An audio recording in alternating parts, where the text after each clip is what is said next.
Bonjour à toutes et à tous, bienvenue sur ma chaîne. Aujourd'hui, original versus remake. Et on va parler des films Death Wish.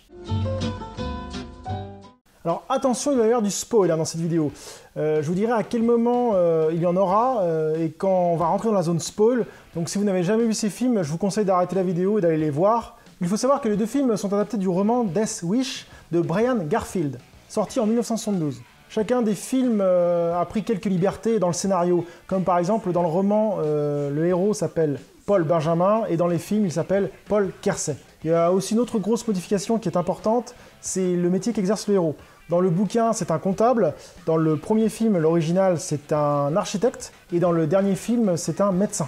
Il y a encore plein de petits détails comme ça qui sont un peu différents entre le roman et les films. Alors commençons par le film original.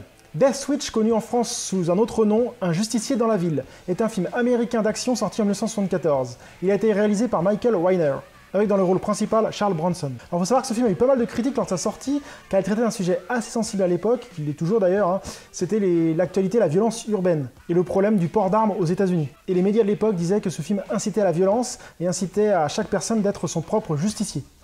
Et donc il y a eu une grosse polémique à la sortie de ce film. Ce film eut comme récompense le Golden Screen en 1976, et nommé aux Grammy Awards pour sa BO, pour la composition musicale. Alors suite au succès du film, il y a eu pas mal de suites, qui ont été réalisées 5 en tout.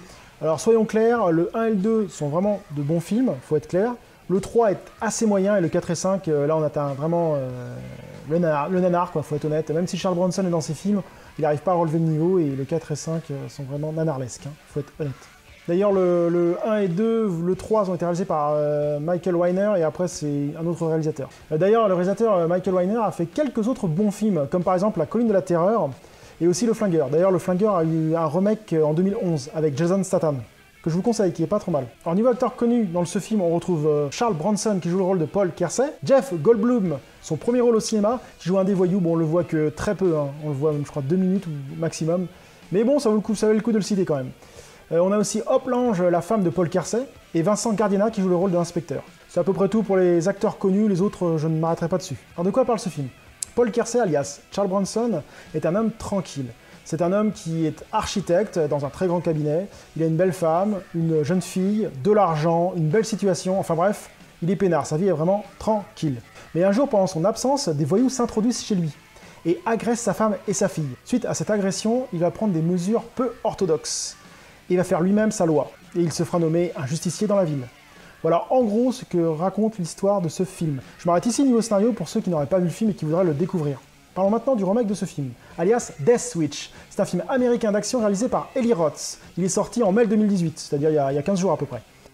Alors avec ce film, ça a été un peu bordélique, niveau réalisateur et niveau acteur.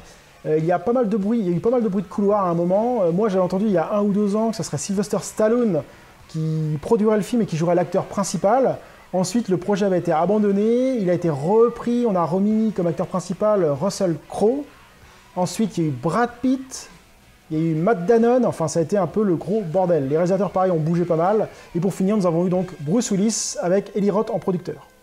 Alors dans ce remake, comme acteur connu, on retrouve donc Bruce Willis qui joue le rôle de Paul Kersey, Dean Norris et Vincent D'Onofrio qui sont des acteurs beaucoup plus connus dans les séries. Alors le réalisateur Eli Roth a fait quelques films qu'il faut quand même noter et voir. Je parlerai directement de Hostel 1 et Hostel 2 qui sont de très bons films, et aussi Cabin Fever, mais le premier, les autres sont vraiment très très bof. Alors que raconte ce film? Eh bien l'histoire est quasiment identique au film de 1974, à part que Paul Kersey n'est plus architecte, mais il est médecin. Et ce film se passe à Chicago au lieu de New York. Voilà en gros les choses qui changent. Après, mais en grande ligne, les films sont identiques. Alors attention pour ceux qui n'auraient pas vu les deux films, on rentre en zone spoiler. Donc zone spoiler, si vous n'avez pas vu les films, il vaut mieux partir. J'ai vu le film Un justicier dans la ville de 1974 dans les années 90. Je l'avais trouvé bien réalisé, bien sympa, je l'ai revu pour faire cette vidéo, il est toujours bien réalisé. Bon, il y a un rythme un peu lent au début, mais dans l'ensemble, il se regarde très facilement. Et j'ai été voir ce remake au cinéma il y a à peu près 1 semaine, donc les deux films sont très frais dans ma tête. Alors déjà, niveau scénario, comme je disais, dans les grandes lignes, il est identique. Mais si on gratte la surface, il y a quelques modifications scénaristiques qui sont vraiment sympas. Dans le film original, on ne s'attache pas trop à la femme de Paul Kersey, ni à sa fille d'ailleurs, on ne les voit que très peu. Par exemple, sa fille, avant le viol et l'agression, on la voit quoi, 5 minutes? Voire 2 minutes peut-être, mais enfin bref, elles sont inconnues pour le spectateur. Donc lors de l'agression avec les voyous, le spectateur ne se sent pas trop concerné.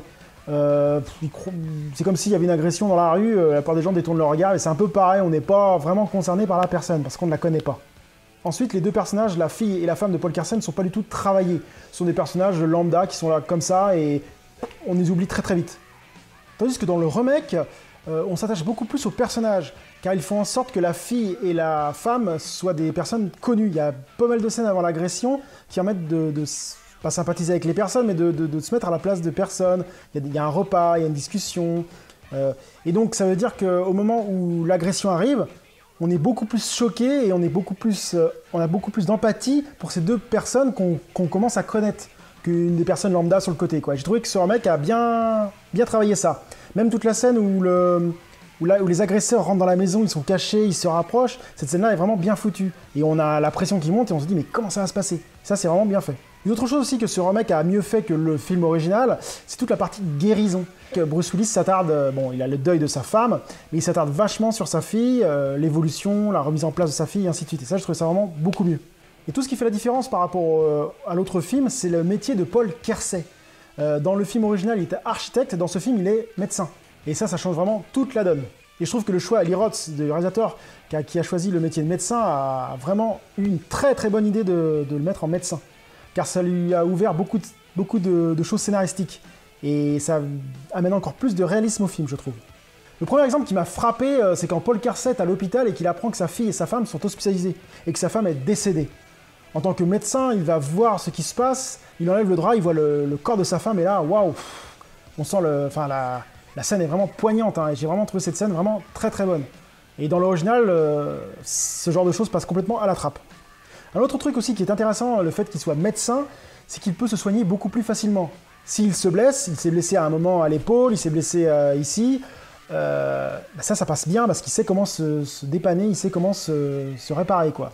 Donc ça amène au film encore plus de réalisme. Un autre truc aussi, le fait qu'il soit médecin qui est énorme, c'est la scène de torture avec le scalpel.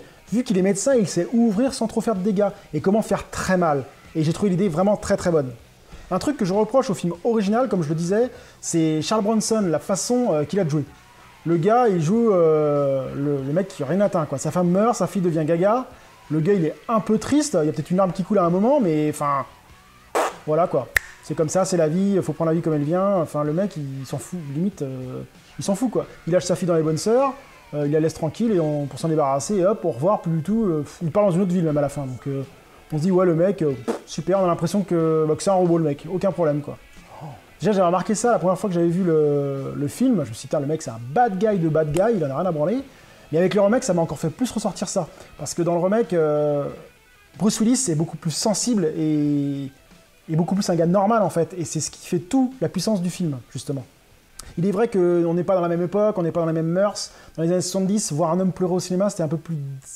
C'était différent. Il fallait que l'homme, il soit fort, il soit chef de famille, il protège sa famille. Un homme n'avait pas le droit de pleurer, sinon c'était mal vu, enfin c'était un peu les mœurs des années 70. Bon, j'ai trouvé ça quand même un peu gros. Hein. Un autre truc aussi qui m'a gêné dans le film original, c'est que Charles Bronson n'apprend pas grand-chose. Il s'est déjà tiré, bon oui, il a fait la guerre de Corée, mais le gars il s'est tiré, il tire à la perfection dès qu'il limite il touche le mec. C'est un Rambo le mec. Hein. Et cela m'a un peu gêné en revoyant ce film de 1974 justement. De savoir que le mec il est super fort, il tire, il fait mouche, enfin c'était un peu limite. Et là où Eli Roth, le réalisateur du remake, a une méga bonne idée, c'est qu'il intègre tout l'apprentissage de Bruce Willis, Dr. Kersey, avec des tutos YouTube ou des tutos de vidéo. Et il apprend à tirer, il apprend à entretenir son arme, il apprend certaines bases sur l'utilisation d'armes. Je trouvais ça vraiment énorme. Et en plus, la transition est vraiment bien retranscrite. Si vous vous rappelez, pour ceux qui ont vu le film, j'espère que vous avez vu le film, sinon je vais vous gâcher le truc, il y a deux écrans splittés, il y a un écran en haut où il y a les ustensiles de chirurgie, et il y a un écran en bas où il y a les armes. Et on voit qu'il prend les éléments de substance, il fait sa chirurgie, son métier, quoi, et en même temps il nettoie les armes et tout, et ce parallèle, j'ai trouvé ça vraiment énorme. Cette scène, elle est vraiment bien réalisée, et bien foutue, et j'ai trouvé ça vraiment très fort. D'ailleurs, le remake va pousser vraiment loin le réalisme, car pour ceux, si vous vous rappelez, à la première fusillade de Bruce Willis où il a son arme, il se prend la culasse ici et ça lui arrache la peau. Et ça parce qu'il a mal tenu son arme. Et c'est vrai que pendant une fusillade, il y a la peur, il y a la pression, hop, on prend son arme et on tire. Mais sauf que si on a l'arme qui est un peu basse, clac, on se fait un gros jeton au niveau de là, quoi. Et ça, je trouve ça vraiment bien réalisé. Et on voit qu'il est novice, et ça, c'est bien fait. Un autre truc que j'ai vraiment bien aimé dans ce remake, c'est toute la partie technologie. Eli Roth a bien utilisé la technologie de maintenant avec les téléphones, l'internet, le YouTube, les hashtags et ainsi de suite. Ça, c'était vraiment bien foutu et en plus, c'est hyper réaliste parce qu'on voit certaines scènes où il y a hashtag GTA ou quelque chose comme ça et ça, c'était vraiment bien fait parce que bah, ça serait comme ça. Si demain, il y avait un justicier qui tuait des gens sur YouTube, bon, la vidéo, je pense qu'elle serait coupée, mais autrement, ben, on aurait des hashtags, on mettrait des... Les gens s'amuseraient à faire des vidéos à la con et ainsi de suite. Ça, c'est le monde d'Internet, c'est devenu comme ça. Et ça, c'est vraiment bien foutu. Et en plus de ça, il rajoute une petite couche avec les médias. Pendant tout le film, il y a les médias, il y a des scènes avec des sortes de carrés avec les médias, ceux qui sont pour le fait qu'il y ait un justicier et ceux qui sont contre. Et ça, je trouve ça vraiment bien fait. Comme aux États-Unis, quand il y a un débat, il y a ceux qui sont pour, des radios qui sont pour et des radios qui sont contre. Et ça amène un côté psychologique. Et ça apporte un grand plus au film. Car ça passe d'un film d'action lambda à un film un peu plus réfléchi. Et ça, j'ai trouvé ça vraiment bien fait. Qui a raison, qui a tort il y a des pour et des contre dans chaque camp, et on se dit, bah, qu'est-ce que je ferai à sa place? Et ça, c'est vraiment bien foutu. Honnêtement, quand je suis allé voir ce film, je m'attendais à vraiment une grosse merde. Il faut être réaliste, Bruce Willis, depuis quelques temps, il fait que des films à chier. Hein. Les Die Hard, c'est catastrophique. C'est le mec qui tire de partout, ça explose, le mec qui saute. Enfin, je m'attendais vraiment à un truc vraiment pourri, quoi. Eh bien, là, j'étais vraiment surpris et étonné de voir un film comme ça, de cette qualité, à la sortie du cinéma. Pour revenir au film, il y a un autre truc gros aussi que j'ai trouvé dans le film original, c'est la façon dont Charles Bronson s'en sort. Car le maire de la ville, ou le préfet, je sais plus, ne veut pas arrêter Charles Bronson, il veut pas faire un martyr ou je sais pas quoi, et il demande aux policiers de lui faire peur. Et comme ça va lui permettre de partir. Enfin, la loi, c'est la loi, je pense que ça n'existerait pas à notre époque, enfin, c'était mal foutu, même en 70, c'était mal foutu, enfin, la fin est pas vraiment extraordinaire.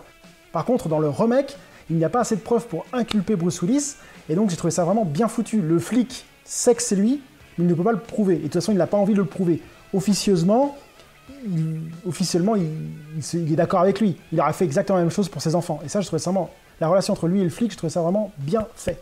La fin du remake est plus happy end, plus gentille, je trouve, que celle de 1974. Car dans le film de 1974, avec Charles Bronson, on remarque bien que Charles Bronson, il est complètement passé du côté obscur, et qu'il a pris goût à tuer des voyous, et il est récupérable, le mec, il veut tuer des voyous, il veut continuer. Et d'ailleurs, on le voit à la fin, quand il change de vie, il veut tuer absolument tout le monde, quoi. Et je trouvais ça vraiment bien foutu aussi. Et vu que Charles Bronson n'a plus rien à perdre, il n'a plus rien à foutre, quoi, là maintenant, il fait ce qu'il a envie de faire. Par contre, dans ce remake, Paul Kersey a déménagé avec sa fille dans une autre ville, il se retrouve avec une vie bien rangée, avec sa fille qui va à l'école et ainsi de suite, donc pour lui, il est quasiment rangé. Enfin presque, parce que la fin est quand même assez proche du film original, hein. Pour ceux qui se rappellent, on voit Paul Kersey voyant un gars qui chope un sac à dos ou une valise, je sais plus trop ce qu'il chope, et on voit Paul Kersey qui tend le flingue et qui fait... comme ça, comme dans le film original. Mais bon, je pense que Paul Kersey s'est quand même rangé, il a quand même des choses à perdre, il a sa fille à perdre et sa vie. Tandis que Charles Bronson n'a vraiment rien à perdre. Je pense que l'histoire du flingue, là, c'était un clin d'œil au film original. Je trouvais ça sympa. Donc pour moi, ce remake surpasse le film original et remet au goût du jour un film pour la nouvelle génération et apporte énormément de bonnes choses par rapport à son aîné. Souvent, les remakes n'ont pas vraiment lieu d'être, ils sont souvent médiocres, il manque quelque chose, la magie a disparu, et ils sont juste là pour faire connaître le film à la nouvelle génération, mais certains remakes ne valent même pas le détour, quoi. Et bien là, ce remake apporte tout ce qu'il manquait au film de 1974, et je trouve ça vraiment bien. Donc je dis oui, si on pouvait avoir plus de remakes de cette qualité, je dis oui. Dites-moi en commentaire si vous avez vu les deux films, celui-là de 1974 et celui-là de 2018, lequel vous préférez et pourquoi vous le préférez. Et je vous dis à très bientôt sur ma chaîne. Salut!